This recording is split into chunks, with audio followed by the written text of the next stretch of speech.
महाराज रामकृष्ण हरी. रामकृष्ण हरी.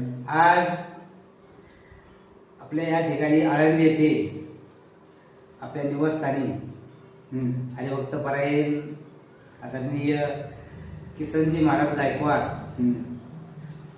की ज्यांचा असा हा आगळा वेगळा असा उपक्रम त्यांनी राबवलेला आहे. उपक्रम म्हणता येत नाही त्याला, ते एक साधना आहे. त्यांची ती आस्था आहे. माऊली ज्ञानोबराय चरणी भाव आहे. सकल संतांच्या वाङ्मयांच्या चरणी तो भाव आहे त्यांच्यावाला. तर महाराज आपण ज्ञानेश्वरी या ग्रंथाचं लेखन करता नाही का? तर ही प्रेरणा जी आहे ती आपल्याला कशा मार्फत कोणाच्या मार्फत आली बाबा, कशी निर्माण झाली?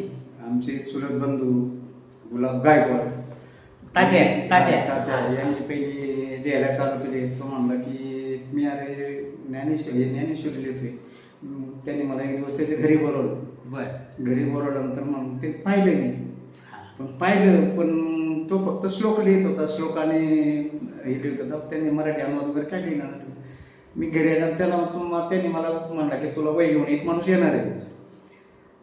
मग मोऱ्यांच्या तिथून ती वही घेऊन माझ्या घरी माणूस आला. तो खास माझ्यासाठीच आला. त्यांनी पंपा मला वही दिली.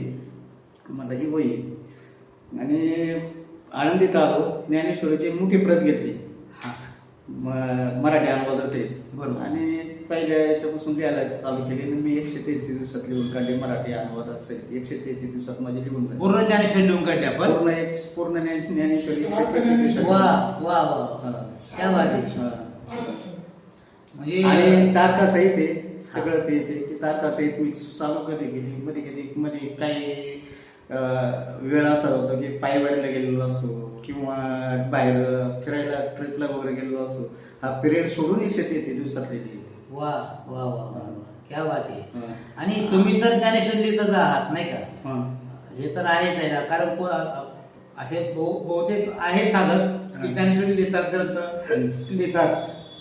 कोणी रामनाम लिहितं आहे की नाही, कोणी नामस्मरणाचा जप करतात, ते ठीक आहे. परंतु तुम्ही या कार्यामध्ये झोकून स्वतः तर दिलेलंच आहे. स्वतः तुम्ही तर त्या ठिकाणी वाहून घेतलेलंच आहे काय. आणि पण तुम्ही तुमच्या सौभाग्यवती ताईंना सुद्धा या ठिकाणी प्रेरणा मिळालेली आहे नाही का? आणि तुमची सुकन्या त्यांनाही त्या ठिकाणी प्रेरणा मिळाली. तुमची बहीण, आमचे नाना भाऊ नाने आमची. बरोबर. नाना सुरुवातीला म्हणतात अरे मला जमणार नाही, मला नसतो, माझं असं तसं. नाना तुला काय करायचे त्याला वही नेऊन दिली. म्हणलं कर सुरुवात.